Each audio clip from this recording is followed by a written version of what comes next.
Innal hamdalillah nahmaduhu wa nasta'inuhu wa nastaghfiruh wa na'udzu billahi min shururi anfusina wa sayyi'ati a'malina may yahdihillahu fala mudilla lahu wa may yudlil fala hadiya lahu asyhadu an la ilaha illallah wahdahu la syarika lahu wa asyhadu anna Muhammadan abduhu wa rasuluh la nabiyya ba'dahu. Jamaah salat subuh Masjid Al-Hikmah Al-Hikmah sedang gede kang dimuliakan Allah Subhanahu wa taala. Sampai detik niku alhamdulillah bersyukur kepada Allah Subhanahu wa taala kita diberikan anugerah kesehatan. Kita sudah bisa menjalankan qobliyah subuh dan menjalankan sholat subuh, masya Allah. Ra'atal ajr khairun minad dunya wa ma fiha. Ini betul-betul kita menjadi orang yang beruntung, kaya betul. Bagaimana tidak beruntung kita pagi ini ada bukti bahwa kita masih hidup, masya Allah. Tadi saya lewat dari jalan raya Berambe, Sumber Berambe bunyi kayak begitu, bunyi sholawat malah saya. Kalau saya ngajari belakang pakai suara sirine itu bukan suara yang tidak menyayat hati. Dan kita diberikan nikmat oleh Allah. Islam, iman, takwa di dalam hati kita ini adalah karunia Allah. Tanpa keimanan yang diberikan oleh Allah Subhanahu wa taala kita tidak punya ketinggian ini tidak ada masjid yang ketinggian. Kalau betapa banyak orang yang sehat, lebih kuat, lebih muda, lebih bukan sakit tidak ada dengan Allah Subhanahu wa taala. Ini nikmat yang paling hidup, nikmat hidup itu sudah masya Allah. Ya, bagaimana mungkin kita akan menggantikan nikmat hidup ini dengan kekayaan dunia seisinya? Itu makna daripada Ra'atal ajr khairun minad dunya wa ma fiha. Bersyukur ya. Dan saya lebih bersyukur lagi karena datang di satu masjid yang insyaallah itu paling makmur kayaknya di Semarang. Sama subuhnya segini banyak sekali. Di tempat saya tidak sebanyak ini. Bapak Ibu, para tokoh masyarakat yang dimuliakan Allah Subhanahu wa taala. Pagi ini saya menyampaikan satu materi umum. Ini materi umum, kelihatannya warna-warni. Kebetulan setiap saya membuat pengajian, membuat kajian, saya kumpulkan di satu dokumen. Karena saya memang programmer di bidang kumpulkan. Pagi ini kita mulai dari Iqra dengan bahasan yang supaya kita bisa semangat mendalami Al-Quran, tadabbur Quran. Hari-hari kita mungkin sudah tafakkur alam, tapi kita kurang tadabburnya, kurang memahami. Kita masih semangat tilawah, semangat tadarus, dari tadabburnya kurang. Ini materi awal yang merupakan bagian pengantar dari buku saya.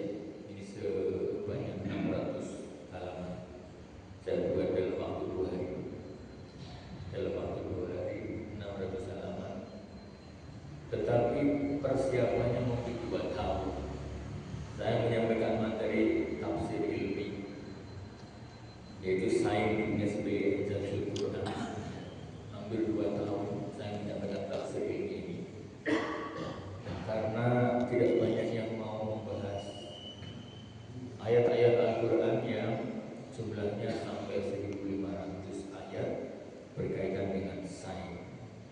Dan itu tentu masih banyak lagi yang belum bisa dibahas. Karena ayat-ayat ini masuk ayat-ayat mutasyabihat yang masih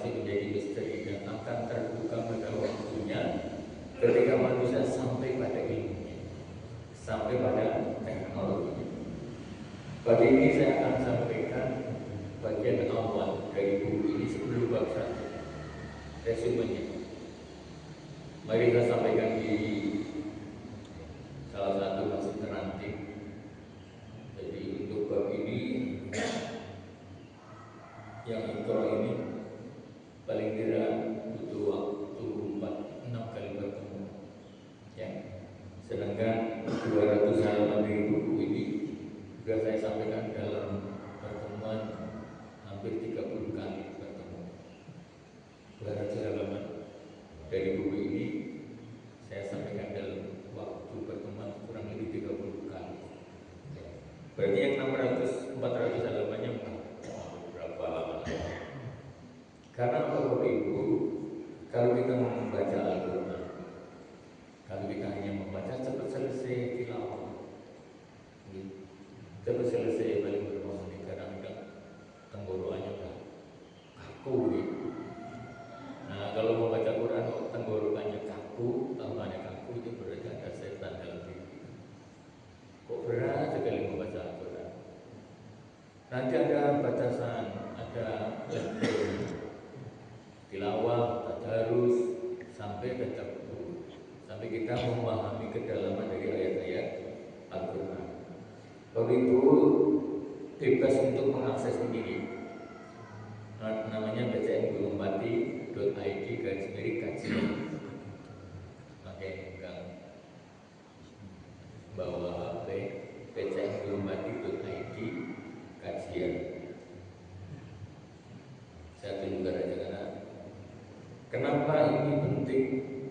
Jadi setiap pengajian sebaiknya materinya itu bisa dikaji oleh jamaah.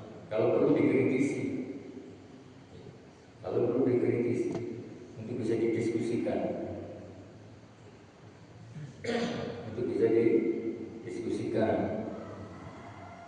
harus ada dari jamaah untuk mengkaji.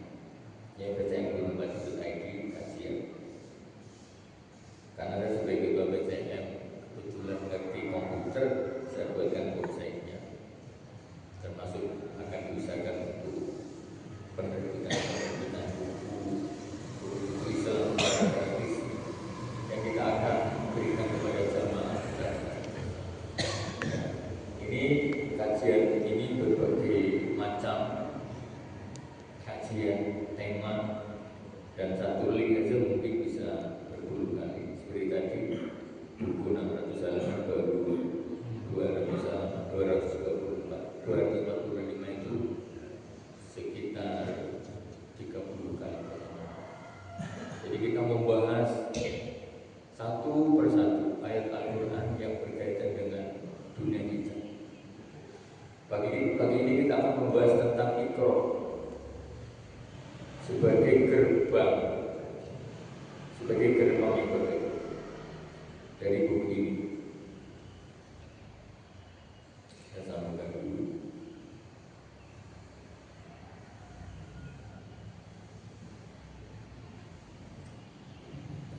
Iqra, literasi Iqra. Jadi kita memahami ayat Al-Alaq, lalu ayat 1 sampai 5 menuju peradaban sains Islam, menuju peradaban dunia Islam yang dipenuhi dengan manfaat untuk umat. Kita akan menelusuri jejak ilmu dari wahyu pertama kali surah Al-Alaq sampai puncak peradaban. Kalau saya tanya sama jamaah, kapan pernah terjadi puncak peradaban umat Islam? Menurut Bapak Ibu, kapan pernah terjadi puncak peradaban umat Islam? Kapan Bapak Ibu? Waktu awal kan Iqra nih, awal mawon. Ini kalau kita membahas tentang awal Iqra, kenapa Allah turunkan surat Al-Alaq ayat 1 sampai 5 Iqra? Itu sangat mengherankan Bapak Ibu. Bagaimana tidak mengherankan? Lalu suku Quraisy itu sejahat-jahatnya manusia, seburuk-buruknya umat manusia saat itu. Semua kejahatan manusia dari Adam alaihissalam sampai hari itu sudah dilakukan oleh suku Quraisy. Sejahat-jahatnya kabilah atau suku itu Quraisy. Kok malah turun ayatnya Iqra? Aneh banget. Apa mereka bisa baca? Saya kira mau baca. Kita suku Quraisy saat itu bisa baca. Bukan sakit. Mana beritanya Iqra? Ya Rasulullah jawabnya orang Islam. Dia benar. Rasulullah benar. Emang Rasulullah umatnya sahabat. Inna ummati la naqtu wa la naqsu. Ketika Allah perintahkan untuk memulai Ramadan, memulai puasa, Rasulullah katakan, umatku ini ummi, orang sama itu, orang sama maca, orang sama macam-macam, orang sama nulis, bukan sakit nulis, bukan sakit mawas. Niku Rasulullah memulai bulan Ramadan, nawan bukan sakit, umatku ummi. Dan Allah Subhanahu Wa Taala menurunkan Iqra niki mawon. Tentu kita semua tahu dari kata Qur'an. Niki betul-betul maf'ul bih, maf'ul bihnya betul. Tidak ada objeknya, mau baca apa mau betul jelas. Iqra bacalah.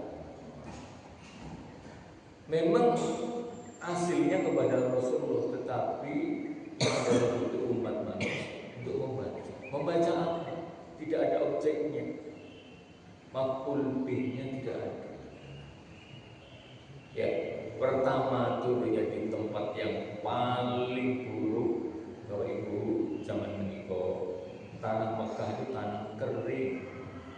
Negara manapun di Bizantium, Romawi tidak ada yang nengok sedikit pun. Karena tanah yang kering, orangnya jahat. Kira-kira kalau mau menjajah rugi apa untung? Misalnya menjajah kota Mekah itu rugi apa untung? Masih rugi nih jajah Indonesia.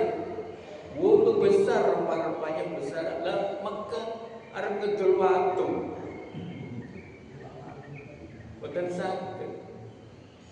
Negara manapun tidak ada yang beli. Segelap-gelapnya bangsa adalah suku. Kalau kita membahas ini, tempat yang paling buruk, daerahnya kering, orangnya itu jahat, seburuk-buruknya suku adalah suku Quraisy. Dan memang Allah Subhanahu Wa Taala selalu menurunkan agama Islam di tempat-tempat yang paling buruk, di satu kota, bukan di desa nih. Tidak ada Nabi turun di desa, betul-betul. Dan opong desa ora pada segede. Kenapa kalau kota-kota itu tempat berkumpulnya manusia, berdagang, urusan ekonomi, urusan negara itu pasti kota. Tapi di kota yang paling bejat, jadi rumah. Bapak Ibu yang dimuliakan oleh Allah Subhanahu Wa Taala, maka saya tulis di sini perintah yang mengubah dunia, mungkin lebih tepatnya mengguncang dunia. Kalau secara singkat awal dari Mekah Iqra, Bapak Ibu sampai mengertos ayat-ayat sebelum hijrah. Isinya pun apa Bapak Ibu? Kandungan ayat Quran sebelum hijrah, kandungannya pun isinya pun apa? Bab apa? Bab keimanan, gitu kan? Perkara yang berkaitan dengan keyakinan kepada Allah ditanamkan, tauhid, keimanan. Tapi ini aneh, ayat pertama potongannya langsung Iqra.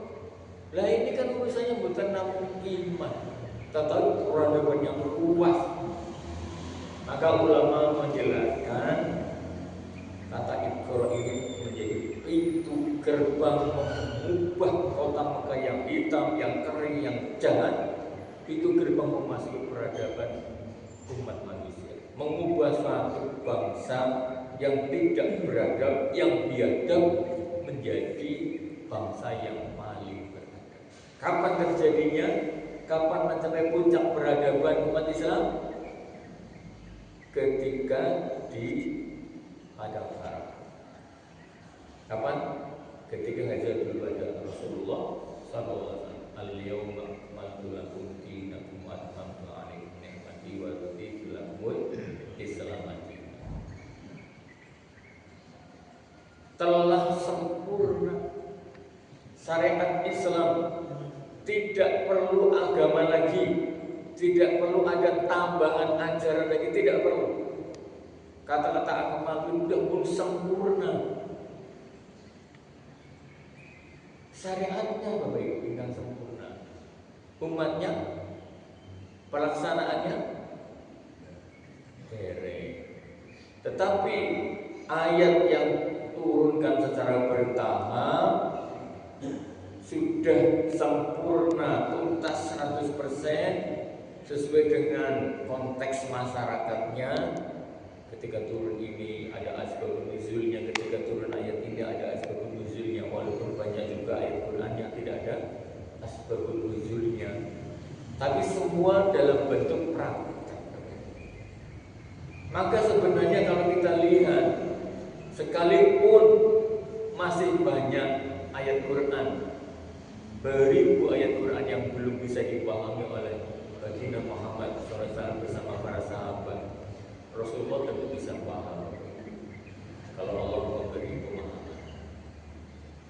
Artinya apa? Kita memahami Al-Quran itu berbagai tema tentang perkara akidah, perkara ibadah, perkara muamalah, perkara ekonomi bisnis, ya, termasuk perkara munakahan, perkara waris, perkara muamalah, muasyarah, pergaulan sosial. Sekarang ada sosmed, ada TikTok, ada YouTube. Hukumnya sampai memendek menurut Islam. Aturannya pun untuk bersosial media menggunakan Facebook, TikTok, YouTube, Instagram, sampai konten apa deh? Aturannya pun sampai konten apa deh? Sampu, betul sampu, sempurna untuk menjadi pedoman umat Islam dari zaman Rasul sampai akhir zaman nanti. Sudah sempurna, sampun wonten pedoman pun sampun wonten. Maka Bapak Ibu yang dimuliakan Allah Subhanahu wa taala, karena perintah Iqra ini benar-benar makbul dunia, tidak ada objeknya, ada maca nopo maos nopo. Maka ulama seperti Pak Yai Quraisyihab dalam bukunya atau di dalam tafsir ulama salaf, yang maksudnya Iqra adalah ia membaca ayat-ayat Quran yang tertulis, membaca ayat kauniyah. Ayat kauniyah adalah ayat-ayat yang ada di alam semesta yang diciptakan oleh Allah Subhanahu wa taala, dan semuanya pasti sambung dengan Al-Quran, membaca dengan nama Tuhan. Maka membaca apa saja seperti Pak RT membaca masyarakatnya, ada kebutuhan apa di lingkungannya. Pak Takmir membaca kebutuhan masjid, membaca kebutuhan jamaah, ya, kepala rumah tangga membaca, istri anaknya dipahami kebutuhannya apa misalnya, ya, keadaannya bagaimana. Ini makhluknya, objeknya adalah semua, bahkan keadaan pun di sosial masyarakat, ya, Pak RT, Pak RW, Pak Presiden. Maka kalau Pak Presiden tidak membaca Al-Quran, produk hukumnya, kebijaksanaannya, kebijakannya pasti tidak sesuai dengan Islam. Maka akan timbul wacana. Bapak Ibu yang dimuliakan Allah Subhanahu wa taala, kita sangat hafal dengan ini. Iqra bismi rabbikal ladzi khalaq. Nanti Bapak Ibu bisa baca di sini. Bagaimana kita menggunakan kata Iqra menjadi tafakkur. Ibarat kalau kita sekolah, Iqra itu mulai membaca Al-Fatihah. Kemudian tafakkur itu adalah membuat produk yang bermanfaat bagi umat manusia, ini tafakkur. Iqra itu ilmu pengetahuan, sedangkan teknologi yang bermanfaat, yang merupakan produk dari ilmu pengetahuan adalah tafakkur. Perintah menggunakan akal, Maka orang-orang luar negeri, Eropa, Amerika sebenarnya sudah sampai kepada ikrar dan tafakkur secara hakiki. Dan tentunya umat Islam lebih berhak untuk mengatur dunia, lebih berhak untuk memberi manfaat kepada umat manusia, karena sesuai dengan ajaran baginda Muhammad Sallallahu Alaihi Wasallam. Allah Subhanahu Wa Taala telah berikan kepada umat manusia melalui Nabi Adam alaihi salam akal, ilmu, walama dan asmaul kullah. Allah Subhanahu Wa Taala telah berikan kepada Adam alamat pengetahuan asmaul kullah. Semua nama-nama benda, Bapak Ibu, asmaul kullah ini para mufassir memberikan terjemahan penjelasan bermacam-macam, menunjukkan betapa luasnya pemahaman daripada ulama. Ada yang mengatakan Allah Subhanahu Wa Taala ngajari Adam alaihissalam sesuai dengan kebutuhannya di masa itu, nama-nama benda, bahkan sampai katanya sampai nama-nama alat di dapur, nama-nama tanaman, nama-nama burung, sesuai dengan kebutuhan Adam alaihissalam saat itu. Dan ulama mutaakhirin, ulama-ulama modern kontemporer yang sekarang ini mengartikan asma'a kullaha adalah ilmu pengetahuan. Keseluruhan ilmu pengetahuan diberikan oleh Allah Subhanahu wa taala kepada Adam alaihissalam sesuai kebutuhan Adam alaihissalam saat itu. Semua keilmuan tidak diberikan kepada malaikat, tapi Allah Subhanahu wa taala berikan kepada umat manusia melalui Adam alaihissalam. Maka itu turun-temurun DNA sampai kepada kita, Bapak Ibu. Kita sebenarnya kan turun garis lurus dengan Adam alaihissalam. Bin kita adalah bin Adam. Asma'ullah yang Allah berikan kepada Adam alaihissalam turun melalui seluruh manusia, turun kepada kita. Pengetahuannya sudah sampai kepada kita. Cetak biru keilmuannya sudah ada. Dan itu tidak diberikan keunggulannya kepada malaikat, kepada hewan-hewan dan lain-lain, walaupun mereka diberikan ada yang namanya insting, yang kalau manusia diberi yang lebih tinggi naluri kewahyuannya, karena Allah berikan ilmu langsung. Nah, Bapak Ibu, dalam satu ayat saya terjemahkan perkataan, nanti Bapak Ibu supaya yang membutuhkan bisa membacanya. Kulim dulu ma'ala bismawati wal ardh. Wa ma tughnil ayatu wan nuduru an qaumil la yu'minun. Ini dalam pembahasan dari memang sebaiknya kita memahami perkata kata-kata ya. Undur itu nopo. Kata-kata nadoro. Kata-kata undur itu boten namung melihat secara kasat mata menggunakan mata kita. Tapi kata undur ini lebih dalam lagi. Pemahaman nadoronya itu adalah sampai kita bisa mengamati, meneliti, sampai memahami. Maka kata ikro itu boten namun mawas tulisan, tetapi sampai kedalaman yang tinggi. Maka Allah Subhanahu wa taala berikan makna intelektual di balik kata undur, nazar. Ya. Nanti bisa dibahas, silakan nanti bisa diakses. Bukan sekadar melihat, tetapi melihat dengan akal dan hati. Bukan hanya melihat dengan mata kita, tetapi melihat dengan akal hati, dipikirkan. Sampai pada satu kata zikir, Rabbana ma khalaqta hadza batila subhanaka wa qina adzaban. Kalau kita hubungkan dengan undur, nazar dan sebagainya, ya, inna bi khalqis samawati wal ardi wa ikhtilafil laili wan nahari la ayati likulil albab alladziina yadhkuruna Allaha qiyaman wa qu'udan wa 'ala junubihim wa yatafakkaruna fi khalqis samawati wal ardi. Rabbana ma khalaqta hadza batila sampai pada tahapan seperti ketika Allah mengatakan ini a'lamu ma la ta'lam, yaitu ketundukan manusia. Rabbana ma khalaqta hadza batila, ya Allah ya Rabbana, tidak ada yang sia-sia yang Engkau ciptakan, ada hikmahnya. Begitulah ketika Allah Subhanahu wa taala berfirman di hadapan malaikat yang pada awalnya protes. Ya, pada awalnya kita kan sudah berzikir mensucikan Engkau ya Allah. Maka pada akhir ayat 30 sampai 33 itu ya, inni a'lamu ma la ta'lamu, kamu orang yang tahu. Nah, di sini pengakuan hamba yang ulul albab. Ulul albab itu dari kata ulul, memiliki kecerdasan, kejeniusan. Dia memahami setiap misteri alam ini karena kejeniusannya. Jadi ulul albab itu pasti orang jenius.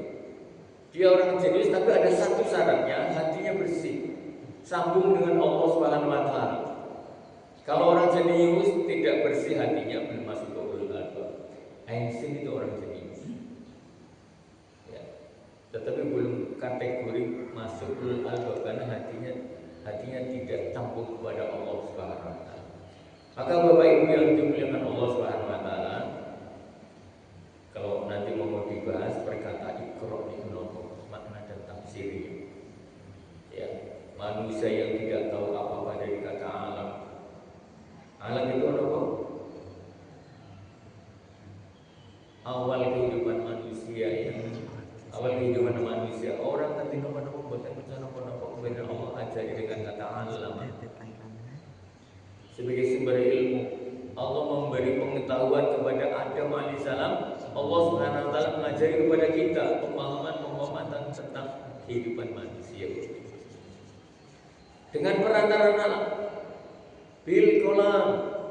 Pada zaman Rasul mungkin tidak ada tata tulisan, tidak ada, karena memang waktu itu yang namanya orang cerdas cendekiawan pada zaman Rasul adalah orang yang banyak hafalannya.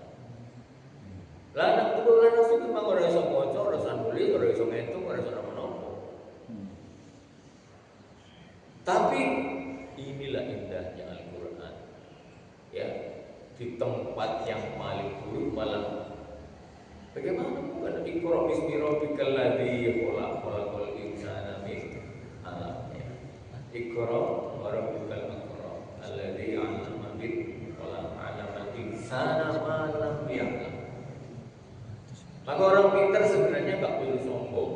Karena di sini 'allamal insana ma lam ya'lam. Kalau Allah Subhanahu wa taala tidak berikan kepada otaknya, maka Allah tidak akan pintarkan dia. Sebab ini dia hanya segumpal darah, khalaqal insana min 'alaq. Ya. Segumpal darah, awal kehidupan kita orang ngerti nopo. Ya. Kemudian Allah alladzi 'allama bil qalam. Kalau sekarang tahapan modern sekarang, maka alamanya bil internet, bil artificial intelligence, bil kolam. Kalau kita kan mengartikan secara letternya, kolam itu apa? Pulpen. Memang satu, kalau dulu yang konvensional ilmu itu diikat dengan pulpen. Sekarang pun begitu kalau dosen. Saya biasa sama mahasiswa. Kalau saya ngajar itu mahasiswa wajib bawa laptop. Karena saya ngajarinya harus terintegrasi dengan artificial intelligence. HP enggak mampu karena HP itu terlalu lemah. Jadi kalau saya ngajari mata termasuk mata kuliah PAI dan juga bisa PAI, wajib pakai laptop supaya bisa mendalami, supaya bisa tadabbur Quran, supaya kita bisa kalau sana namanya deep reading atau deep learning. Menteri kita Habib Mufti ya menyampaikan kebijakannya, kita kurikulumnya tidak berubah, tetapi menggunakan deep learning. Belajar mendalami tadabbur. Semua Islam pada tadabbur Quran. Kalau kita tidak memahami keilmuan, maka kita tidak akan menjadi bangsa semaju Eropa dan Amerika. Riset S3 saya di Austria, Pak. Karena di sini tidak ada superkomputer. Penelitian saya adalah penelitian yang harus menggunakan superkomputer. Saya harus ke Austria, riset saya di sana. Konsep kuliahnya di Kimia UGM, untuk risetnya saya harus di Austria. Karena nggak ada teknologi di Indonesia masih miskin. Kita ini ketinggalan teknologi dengan Austria sebagai contoh mungkin 20 tahun. Yang saya tidak lihat di sini sudah terlihat hari-hari di sana. Orang-orang kemana-mana sudah biasa. Di sini waktu itu HP itu belum. Di sana mereka hari-hari sambil naik keretanya nyaman ya. Mereka sambil ngetik sambil bekerja semuanya begitu. Maka Bapak Ibu yang dimuliakan Allah, kalau kita tidak tadabbur Quran, tidak memahami Al-Quran, kedalaman dari keilmuan Al-Quran, maka tidak akan muncul Quran. Ini yang menjadi kunci kenapa abad 8, 9, 10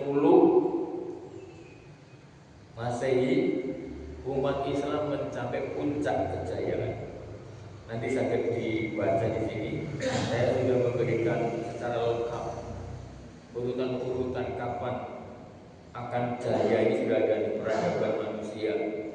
Ya, saya berikan secara lengkap supaya Bapak Ibu bisa mencermati tadi. Kalau saya tidak memberi ini, Bapak Ibu tidak akan bisa mendalami. Sudah pulang kontur dari masjid lupa semuanya. Tapi kalau ini bisa deres lagi, deres ayat Quran, sains dan sebagainya. Ya, ini saya jelaskan per kata supaya memahami ya perkata uraian jabatan hisab katanya nahu suara sesar singkat ya sampai kita tahu sampai kita menjadi ulama. Innama yakhsyallaha min ibadihil ulama. Setiap diri kita punya bakat menjadi ulama, tetapi kudu sinau terus, ikra terus tadabbur Quran sampai kita memenuhi syarat yakhsyallah. Ada perasaan khasyah, takut kepada Allah Subhanahu wa taala, ini baru ulama. Berilmu dan takut kepada Allah, maka otomatis tidak akan ada kata ulama kok ngono. Boten bisa menika nggih. Kiai dan pondok pesantren kok ngono. Mergo napa? Ilmu pun gadah, tetapi yakhsyallahnya tidak memenuhi syarat. Ini koreksi buat kita semuanya Bapak Ibu termasuk saya. Hari-hari saya juga membaca, tapi mungkin kata yakhsyallahnya kita belum. Getaran takut kepada Allahnya, cinta kepada Allahnya belum. Ya, hati kita ini masih terhijab dengan berbagai kecintaan dunia, dengan kemaksiatan, sehingga kita tidak melihat kebesaran Allah. Tidak ada getaran, ketakutan, kecintaan kepada Allah. Maka Bapak Ibu yang dimuliakan Allah Subhanahu wa taala, ya. Kenapa umat Islam pada zaman abad pertengahan ini bisa mencapai puncak kejayaan adalah karena mereka mengimani ayat-ayat Al-Quran sepenuhnya kemudian Allah berikan pertolongan. Orang sekarang orang-orang barat, kita nyebutnya orang-orang barat, mencapai puncak kejayaan. Apakah mereka bisa kalau tidak ada jembatan keilmuan yang diberikan atau menjadi warisan dari umat Islam? Tidak akan bisa. Facebook itu dibangun menggunakan algoritma. Algoritma namanya alur pikir.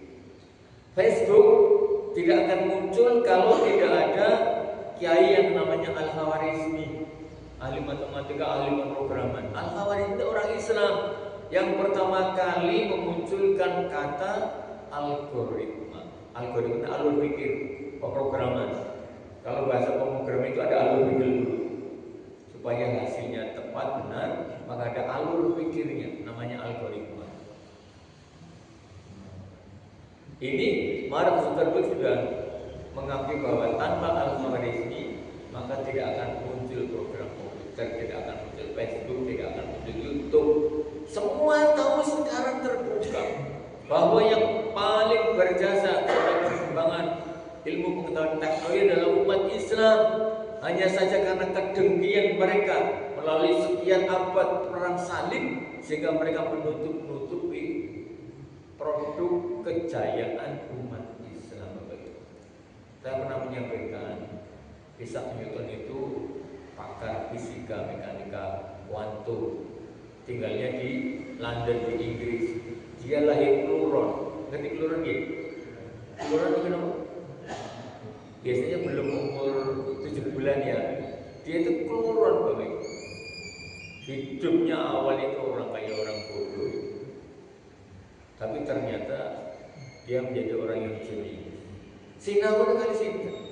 Sinaunya sama perpustakaan Andalusia di Cordoba, kerajaan Daulah Andalusia di Spanyol. Itu umat Islam yang dulu menyeberang dari Damaskus, Bani Umayyah, kemudian kalah pengaruh oleh Abbasiyah di Baghdad, akhirnya berganti larinya ke Spanyol, dikuasai. Perpustakaannya lengkap, sumber ilmu pengetahuan, ada Baitul Hikmah perpustakaannya, dan orang-orang zaman itu, orang-orang Eropa, Prancis, Swiss, Inggris, Jerman, Belanda, sekitar itu, karena saya pernah kuliah di sana, jadi hafal di sana. Sekarang majunya luar biasa, tapi mereka berhutang kepada ilmu pengetahuan orang-orang Spanyol Muslim Bapak Ibu.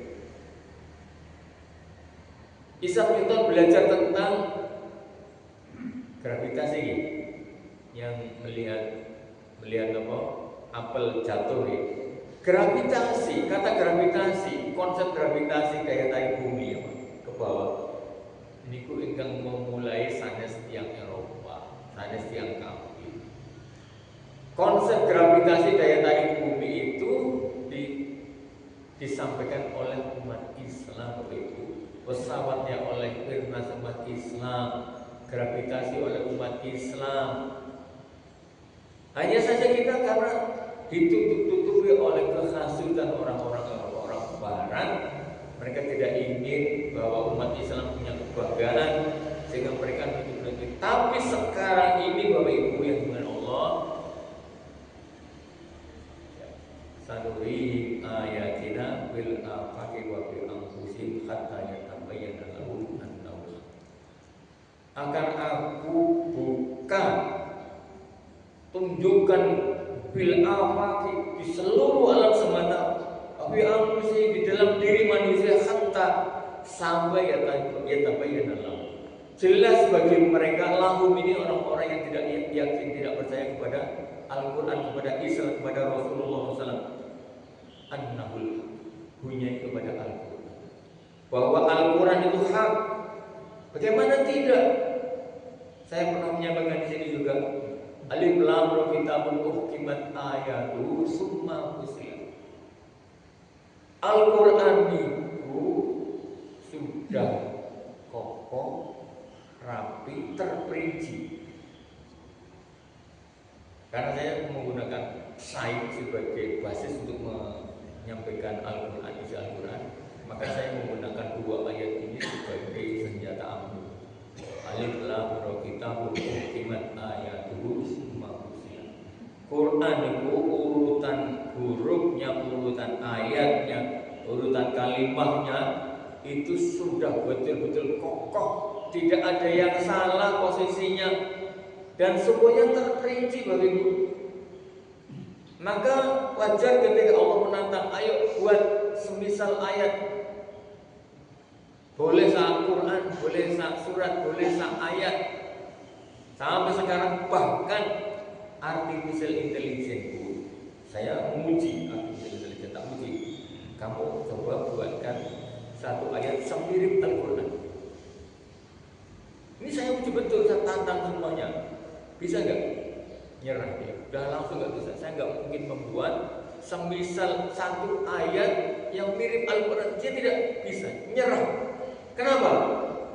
Tadi alif lam ra kitabun uhkimat ayatuhu summa fusilat. Susunan ayat, kalimat semuanya itu sudah betul-betul diperhitungkan oleh Allah Subhanahu wa taala. Dan itu sebabnya maka orang sekarang, orang-orang Eropa masuk Islam berbondong-bondong. Kenapa? Mereka mungkin tidak ngaji sama ustaz sama kiai, tapi Allah sanuri ini ada saksi yang menunjukkan akan muncul sanuri ayatina, ayat-ayat Allah fil afaqi seluruh alam semesta wa fi anfusihim, dan dalam diri kita, rahasia kita mulai dari pembentukan kita dari segumpal darah sampai sekarang sombong hidup manusia seolah pintar, padahal alamat bil qalam, Allah yang ngajari dengan sarana tulisan dan sarana yang lain. Alamal insana malam ya'lam. Karena kita tidak tahu, Allah yang ajarkan. Al-ilmu Allah tidak ada, ilmu itu dari manusia tidak ada, ilmu manusia ya dari Allah Subhanahu wa taala. Ini ayat hak.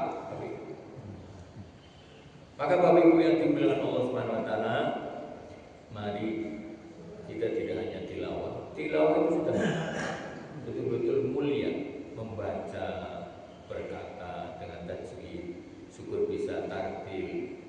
Ya, dulu Bapak Ibu nanti di sini alhamdulillah ada pengajian yang tajwid.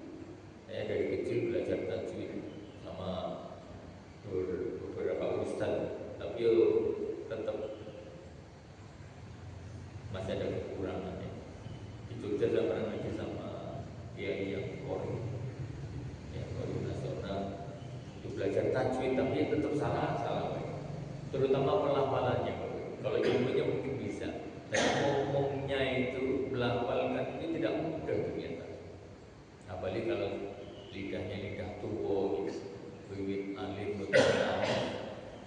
mengucapkan Allah saja tidak pasti, apalagi berbagai huruf hurufnya tidak paham. Tapi ini walaupun berusaha payah membaca Al-Quran tidak bisa, itu pahalanya sudah besar. Yang sambil membaca susah sekali, malah 2 kali lipat. Tapi Bapak Ibu yang dimuliakan Allah, karena sesungguhnya Al-Quran adalah petunjuk hudal linnas wa bayyinatin minal huda wal furqan. Hudal linnas saja ini kita perlu memahaminya. Perlu ngaji, kalau kita tidak bisa bahasa Arab perlu ngaji sama ustaz sama kiai. Ayo kita tinggalkan. Hudal linnas wa bayyinatin minal huda wal furqan. Mungkin kalau tahapan wa bayyinatin minal huda wal furqan adalah orang-orang alim yang bisa memahami rahasia-rahasia ayat. Bahkan di dalamnya ada ayat mutasyabihat. Ayat Quran ada yang muhkamat, jelas bunyinya bisa dipahami, tapi ada ayat yang mengandung misteri yang belum bisa dipahami, atau memang tidak bisa dipahami oleh orang awam. Mutasyabihat. Nah, wabayyinatin minal huda wal furqan ini akan bisa dipahami oleh orang-orang alim yang membaca kitab Quran dengan bahasa Arab, bahasa Al-Quran, sehingga mengetahui kedalamannya. Kalau udah linas pasti petunjuk. Kalau kita memahami, kita ngaji sama kiai sama ustaz, insya Allah mendapatkan petunjuk dari Allah, hidayah dari Allah. Ya. Maka Bapak Ibu yang dimuliakan Allah, mulai kita menggunakan Iqra untuk memahami keseluruhan ciptaan Allah. Ya, tidak sia-sia Allah ciptakan nyamuk, tidak sia-sia Allah ciptakan burung, tidak sia-sia Allah ciptakan mikroba, virus, termasuk ilmu pengetahuan. Tidak Allah sia-siakan ciptaan jin. Apa gunanya jin ini? Secara hari ini jin itu gunanya betul. Nanggi kita. Orang tahu serabut ini. Boten gunanya boleh. Coba mawon pakai ngawas terus sampai gunanya jin apa sih untuk kehidupan manusia. Untuk kita ya, hubungannya dengan kita, jin itu gunanya pun apa saja. Kok Allah ciptakan. Bahkan jauh sebelum umat manusia modern yang namanya Adam alaihissalam diciptakan, jin sudah menghuni bumi. Lah sekarang masih ada jin, gunanya gitu untuk kita, ya, untuk kita. Ini sampai lagi, jam 6 gitu, ya, bentar lagi. Wassalamualaikum. Jadi semua pasti ada hikmahnya. Masalahnya adalah kita mungkin belum memahami, maka kita perlu ngaji sama kiai, sama orang alim, sama kiai-kiai di pondok pesantren yang memahami bahasa Arab, bahasa Al-Quran sampai detil, ya, sehingga bisa membuka rahasianya. Bapak ini nanti minal huda wal furqan, menjadi pembeda. Memang penjelasan dari petunjuk itu dan menjadi pembeda. Pembeda apa saja? Yang baik, yang buruk, termasuk diantaranya yang beriman dengan yang kafir. Ini menjadi pembeda dan tafsir ini bisa luas oleh para ulama-ulama. Minimal masjid menika satu saat sampai wonten nggih wonten tafsir Quran, minimal tafsir Ibnu Katsir kali Jalalain. Dua ini. Karena Jalalain itu lafziyah perkata supaya ayat-ayat di dalam kata-kata di dalam ayat Quran itu kita pahami betul. Maka di sini pun saya terjemahkan perkata dan maksudnya. Sampai suatu saat Bapak Ibu yang kepada Allah, ini abad 15, saya singkat saja karena ini selesai 6 kali pertemuan, 1 kali pertemuan 2, saya lalu mengisi di 2,5 jam. Yang 2 tahun saya mengisi di satu WRN, Masjid WRN pimpinan Nabi Muhammadiyah di Kecamatan Bupati. 1 kali mengisi itu 2,5 jam, 2 jam untuk menyampaikan materi, 1/2 jam untuk diskusi, tanya jawab. Ya, kelihatannya pertama berat, tapi saya sampaikan Bapak Ibu, Quran mendukung bukan nama urusan akidah, bukan nama urusan nakahat, bukan nama urusan ekonomi, bisnis, bukan nama urusan ibadah. Lebih banyak ayat sain daripada ayat hukum. Ayat hukum paling 200 sampai 500, tapi ayat sain sampai 1.500 ayat. Jumlah ayat Quran kita 6.000 secara umum jumlah 6.236. Ada yang mengatakan 6.346. Rasul Khalifah orang yang menyampaikan teori tentang pola 19 di dalam Al-Quran. Ya. Tetapi umumnya jumhur ulama mengatakan jumlah ayat Quran 6.234 ayat. Ulama menyampaikan 1.500 di antaranya adalah ayat-ayat sahih. Sinten ingkang purun menyampaikan rahasia-rahasia 1.500 ayat ini. Kabeh ngurusi ekonomi, hukum 230 200 sampai 300 ayat.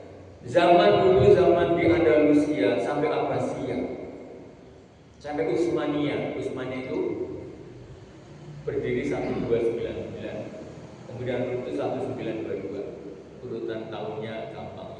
Abad 13 ya, Daulah Utsmaniyah 1299 sampai runtuh karena Mustafa Kemal Atatürk mengubah menjadi Republik 1922, menjadi negara sekuler sampai sekarang. Alhamdulillah Presiden Erdogannya sekarang orang Islam yang benar.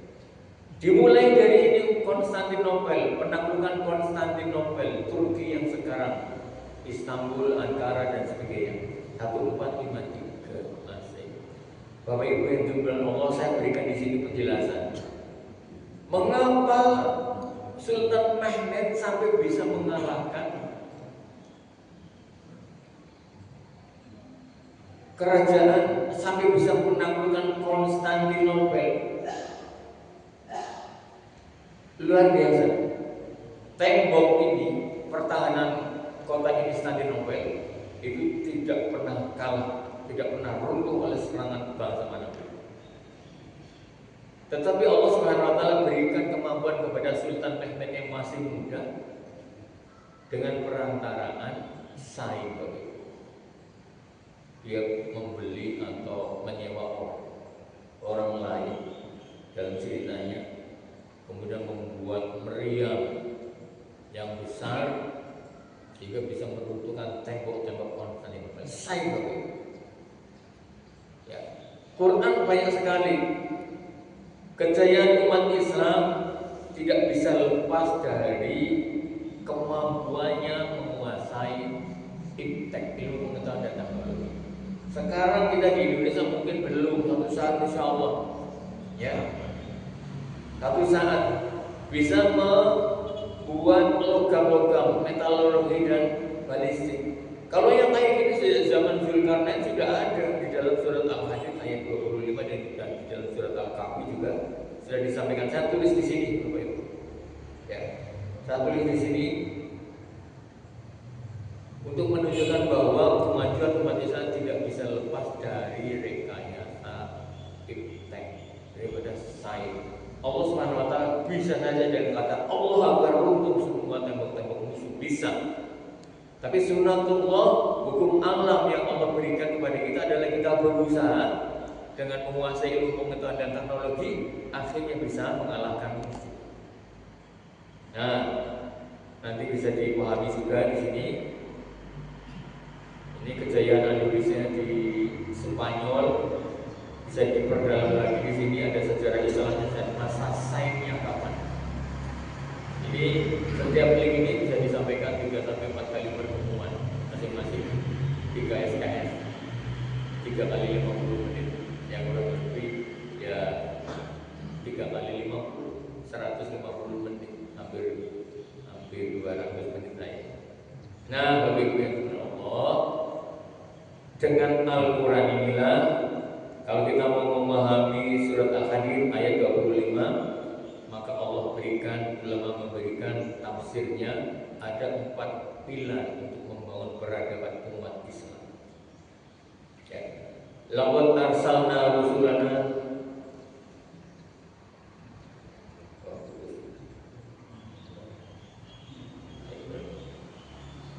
bil bayyinati wa anzalna ma'ahul kitaba wal mizana liyaquma an-nasu bil qist. Wa anzalal hadid wa anzalal hadida bihi ba'sun sadidun wa na'udzubillah wa na'udzubillah. Bapak Ibu yang dimuliakan Allah, ini satu ayat saja sudah memberikan penjelasan 4 pilar untuk membangun peradaban umat manusia. Yaitu apa? Laqad arsalna rusulana bil bayyinat, dengan bukti-bukti yang nyata. Allah Subhanahu wa taala turunkan para nabi, para rasul, terutama para rasul dengan bukti-bukti mukjizat, bukti nyata dari sisi historis, sisi sejarah, bukti nyata dari peninggalan-peninggalan bil bayyinat. Ya. Wa anzalna ma'ahul kitab, rasul selalu diberikan kitab-kitab petunjuk hidup. Tanpa kitab maka peradaban tidak akan wujud. Tanpa buku secara umum, tanpa buku bacaan, tanpa produk dari Al-Quran, tulisan-tulisan, maka tidak akan ada muncul peradaban. Dari zaman dulu sampai zaman sekarang, bahkan dari Muawiyah, kerajaan Umayyah di Damaskus, itu bisa jaya karena tulisan Bapak. Muawiyah itu ahli strategi administrasi kenegaraan. Jadi umat Islam maju, walaupun Muawiyah pernah bentrok sama Ali bin Abi Thalib, tetapi hikmah dari Allah, Muawiyah adalah pendiri dinasti Umayyah yang ahli strategi atau ahli tata negara. Beliau memahami administrasi kenegaraan. Apa umat Islam maju zaman itu? Dengan tulisan dan perantaraan buku, ya, produk dari Al-Qalam, maka kita akan bisa membangun umat manusia. Ya, wa anzalna ma'ahul kitaba wal mizan.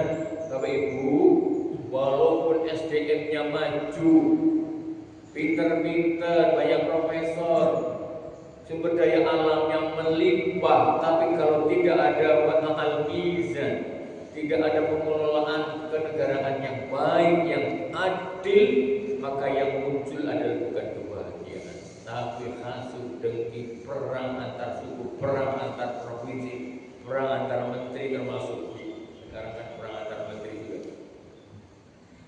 Liyaquman nasu bil qist. Jadi tetap supaya manusia juga membawa keadilan ini agar manusia dapat berlaku adil.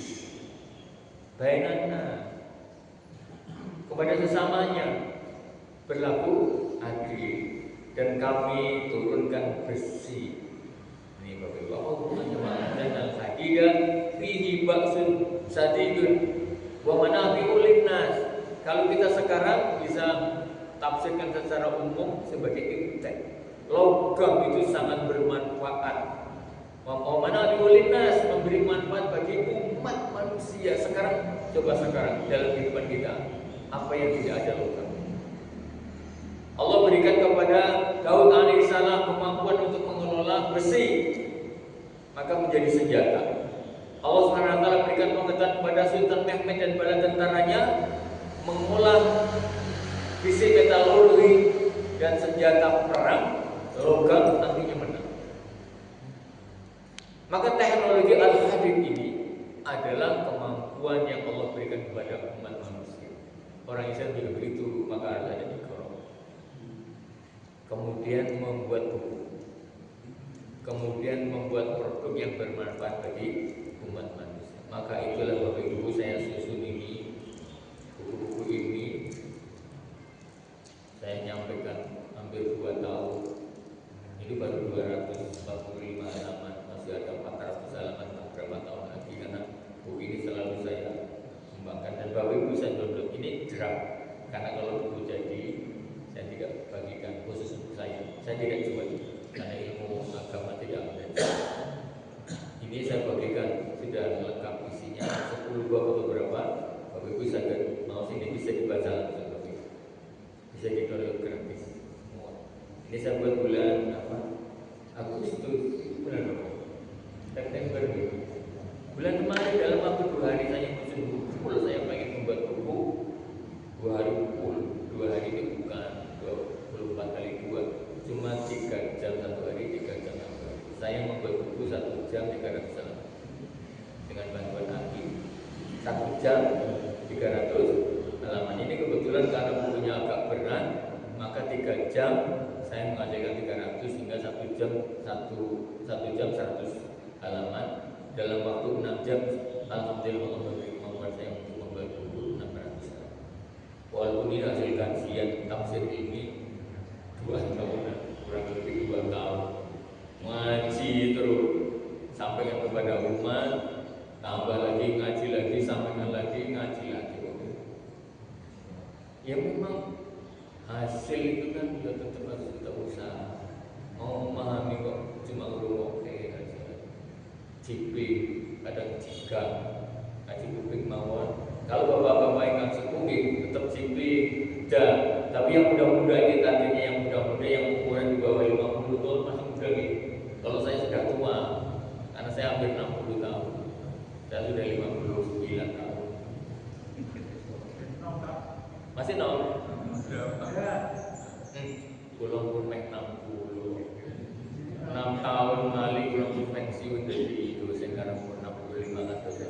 Saya pengen pensiun juga biar bisa full untuk persaingan Muhammadiyah. Kebetulan saya aktif di Muhammadiyah, tapi untuk masyarakat bukan hanya ya. Saya keliling kemana-mana menyampaikan tentang salah satu bagian dari Al-Quran yang jarang orang mau menguasai, yaitu Sayyid Al-Quran. Saya tulis di mana-mana. Saya anggota majelis tabligh di wilayah Jawa Tengah. Saya nulis tentang said, karena yang lain tidak nulis itu, nulisnya mesti akidah, ibadah, muamalah, muasyarah. Jarang yang mau nulis artificial intelligence itu enggak ada hubungannya dengan Islam. Dakwah sekarang Bapak Ibu dengan 5 menit klik saja dengan menggunakan program saya, klik saja sudah bisa khutbah 30 menit. Dalil Qurannya ada, hadisnya ada, terjemahnya ada, tafsirnya ada, sudah lengkap. Tinggal klik online. Saya bagikan cuma-cuma kepada semua jemaah. Saya hampir tiap hari menulis di blognya Majelis Tabligh PWM Jawa Tengah dengan harapan supaya orang-orang melek. Sekarang ini eranya artificial intelligence. Satu cara, satu instrumen, satu tool yang bisa memahamkan kita ilmu agama, kita manfaatkan. Alhamdulillah, saya pun ada HP ini. Nah, makin ngajinya. Ini laptop saya, HP saya isinya Quran tafsir, banyak tafsir.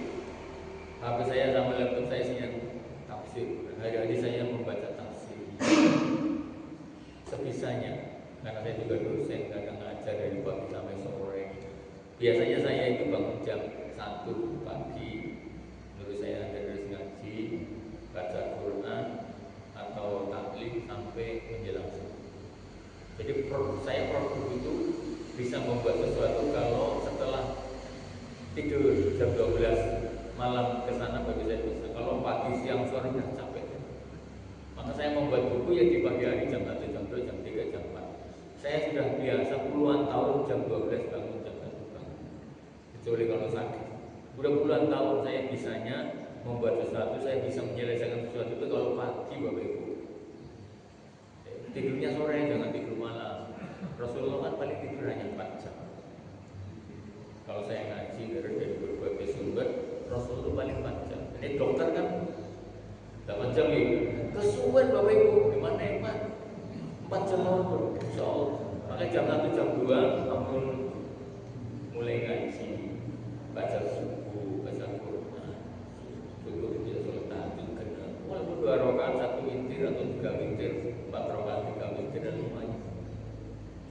Bapak Ibu juga tiap hari membaca Al-Quran di rumah kita. Ya, saya pernah berbulan-bulan membaca setiap malam surat Al-Baqarah sekali sampai khatam. Terus ya. Karena Al-Baqarah itu punya kemampuan luar biasa. Allah berikan melalui Al-Baqarah supaya umat kita ini menjadi baik. Ya. Al-Baqarah tiap malam sekali baca, jangan berhenti sebelum selesai. Boleh beberapa orang gantian kalau sampai. Kalau saya pokoknya surat Al-Baqarah berapa juz? 2,5 juz, 1 jam 15 menit kalau yang udah lancar. Saya biasa 1 jam 15 menit khatam sebentar. Tidak harus yang syukur-syukur disuarakan supaya semangat hati kita ini. Tiap malam insya Allah mudah-mudahan rumah kita akan dijauhkan dari gangguan jin. Salah satunya dengan surat Al-Baqarah. Ayo semangati membaca Al-Quran di dalam rumah kita. Syukur-syukur baca Al-Baqarah coba 40 hari khusus tiap malam baca surat Al-Baqarah sekali duduk khatam mau 2 jam. Saya biasanya 1 jam 15 menit karena 1 juz biasanya setengah jam. Ya, sehingga kalau 2,5 kan kurang lebih 1 jam 15 menit selesai. Full capek. Ya capek masih capek ya. Tapi ada semangat. Ayo terus bismillah. Yang punya masalah di rumah, punya anak yang sakit, minta tolong kepada Allah dengan perantara tawasulnya dengan amal. Tawasulnya dengan amal, minta kepada Allah. Habis baca Al-Baqarah khatam doa. Bahkan kalau ada yang sakit, kita sediakan dulu galon air minum, buka, dan kita baca Al-Baqarah, dan selesai ditiupkan. Ini adalah sunnah diruqyah. Sehingga keluarga kita yang sakit minumkan itu dari air galon. 2 boleh baca. Ini bukan doa, ini sunnah. Rasulullah begitu. Jadi Bapak Ibu yang dimuliakan Allah Subhanahu wa taala, mudah-mudahan rumah kita penuh dengan keberkahan. Ya kita berusaha mudah-mudahan kita dilimpahi kesehatan, kebahagiaan, husnul khotimah sampai akhir hayat. Amin. Mohon maaf apabila tidak nanti kalau ada kebenaran datang dari Allah Subhanahu wa taala.